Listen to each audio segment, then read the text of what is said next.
What happens if this changes everything? What if this massive 16,000th milestone episode becomes the beginning of something much bigger than a simple homecoming? Next week, from July 13th to 16th, let us take a very quick look at the current board just to see where our pieces are positioned. Jason Morgan is officially back, stepping into a town that has completely shifted in his absence. Ava Jerome is sitting on Ethan Lovett's bloody confession that he is not Phoebe's biological father.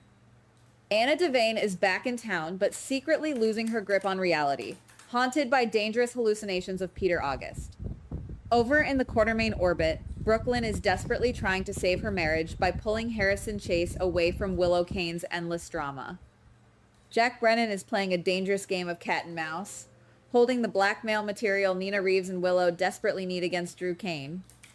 Carly Spencer is bracing for a massive war with Lulu Spencer over the revelation that Carly hid Valentine Cassadine for months. And Sonny Corinthos? He is celebrating the downfall of Jen Sidwell, getting romantic with ADA Justine Turner, and blindly believing he is about to regain his absolute power. That is the board. Now, let us look at where this is actually going. The first future we need to talk about completely changes the game for Ava Jerome and Anna Devane. If you think Ava is just going to quietly investigate Ethan's confession, you are severely underestimating her. The story could be heading toward Ava taking drastic, highly illegal measures. I am talking about her secretly stealing a DNA sample to run a classified paternity test on Phoebe. But what happens next may be the real shocker. What if that DNA test does not just reveal Phoebe's father, but accidentally uncovers a massive hidden bloodline connection to another major player in Port Charles? This could lead to a revelation so dangerous that Ava cannot handle it alone. Who benefits here? No one. Who is in danger? Everyone tied to that DNA. Ava is going to open a Pandora's box that she cannot close, and the ripple effects will tear through the legacy families of this town. And this is exactly where Anna Devane crashes into the picture. We know Anna is trying to hide her mental health struggles and those terrifying hallucinations of Peter August. But looking ahead, there is zero chance she keeps this buried for long. The bigger consequence may be that someone ruthless catches her in a moment of absolute vulnerability. Imagine Ava Jerome walking into a room and finding the legendary WSB agent talking to thin air, completely disconnected from reality, arguing with the ghost of Peter August. If Ava discovers this, she will not expose Anna. She will use her. There is a very strong chance that Ava forces Anna into a secret, twisted alliance. Ava needs Anna's unparalleled investigative skills to track down the mastermind behind the DNA secret, and Anna needs Ava to keep her mouth shut about her mental breakdown. This unholy alliance would shift the entire dynamic of the show, turning two former enemies into a desperate, dangerous team, hunting a ghost from the past while trying to keep their own lives from falling apart. Now, let us look at a completely different future, one that shatters the mob landscape of Port Charles. Everyone expects Jason Morgan to walk right back into Sonny Corinthos' organization and become his lethal right-hand man again. But what if that does not happen? What if Jason's time in captivity fundamentally changed him? The story could be heading toward Jason making the ultimate sacrifice for Danny. Jason realizes that his mob ties are exactly what put Danny in danger in the first place. If that happens, Jason will officially sever ties with Sonny, Carly, and the entire underworld. This would be a catastrophic blow to Sonny, who is currently distracted by his romance with Justine Turner. Sonny thinks he is regaining power, but losing Jason would leave his empire completely exposed and vulnerable to a hostile takeover. Sonny's enemies will smell blood in the water the second they realize the Enforcer is no longer protecting the throne. But the long-term fallout for Jason is even more complicated because of his son.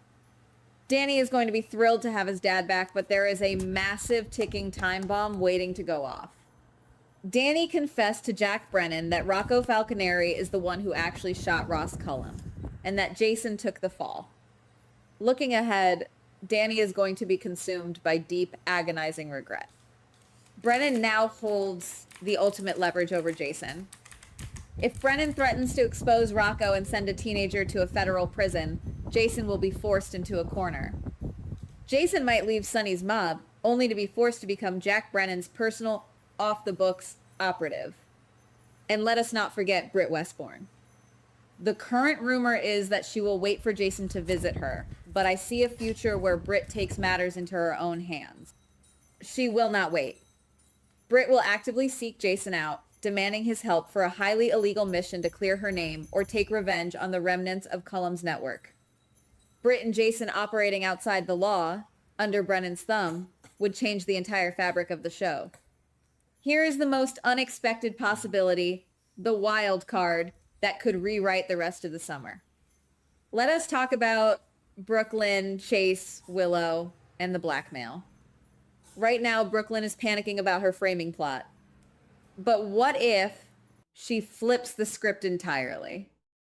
Instead of playing defense, Brooklyn manipulates Chase by playing the ultimate guilt trip, family first. She cries, she begs, and she convinces Chase that his obsession with Willow's problems is actively destroying their marriage and harming baby Phoebe. If Chase steps back, Willow is suddenly completely isolated. She loses her police protection just as Drew Kane turns up the heat.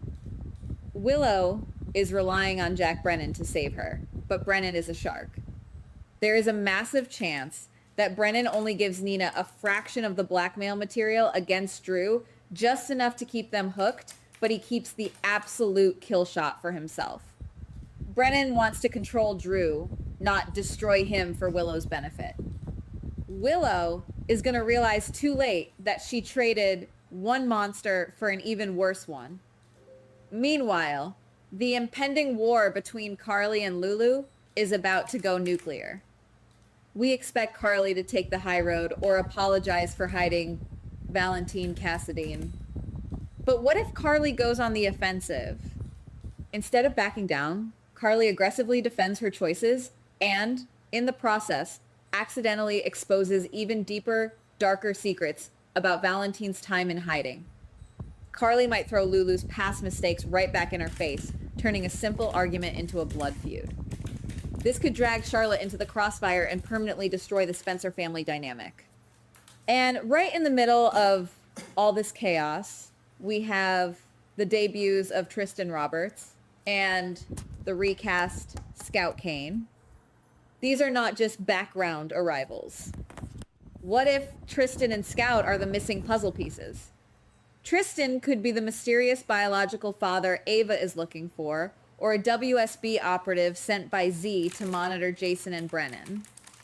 Scout, returning older and wiser, might stumble upon Danny's secret about Rocco. Suddenly, the younger generation is holding the detonators to the biggest secrets in town, and they have no idea how much damage they are about to cause.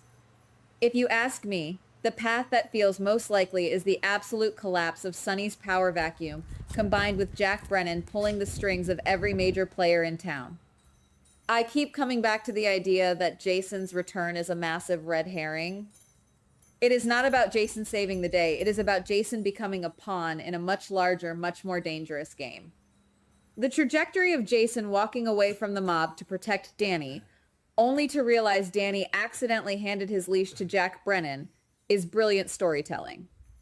It paralyzes Jason. It leaves Sonny completely defenseless and distracted. And it perfectly positions Brennan as the new untouchable kingpin of Port Charles. Furthermore, the alliance between Ava and Anna makes too much sense to ignore. Ava is ruthless, and Anna is desperate. When you put a desperate hero and a ruthless villain in a corner together, the fallout is always spectacular. I truly believe we are looking at a future where Brennan controls the underworld, and Ava and Anna are forced to burn it down to save themselves. But let us look even further down the road. If this scenario plays out, if Jason is trapped by Brennan's knowledge of Rocco's crime, if Willow is abandoned by Chase and manipulated by Brennan, and if Anna is being blackmailed by Ava, what happens next? The next shockwave is going to be the complete destruction of trust in Port Charles. If Brennan holds the cards to Drew's freedom, Jason's compliance, and Nina's loyalty, he essentially owns the town without firing a single shot. But Brennan's control is built on a fragile house of cards. What happens when Danny realizes he is the reason his father is trapped? Danny might take matters into his own hands, attempting to take down Brennan himself, which would put a teenager directly in the crosshairs of the WSB. And what happens when Sonny realizes Justine Turner might not be just a romantic interest, but someone strategically placed to keep him distracted while his empire is stolen from right under his nose? The future consequences are endless. We are not just watching the return of legacy characters. We are watching the foundation of Port Charles being rigged with explosives. The 16,000th episode is not a resolution. It is the spark that is going to burn this town to the very ground. And I cannot wait to see who is left standing in the ashes. Goodbye. Please like, subscribe, and comment on the GH Spoilers Daily channel.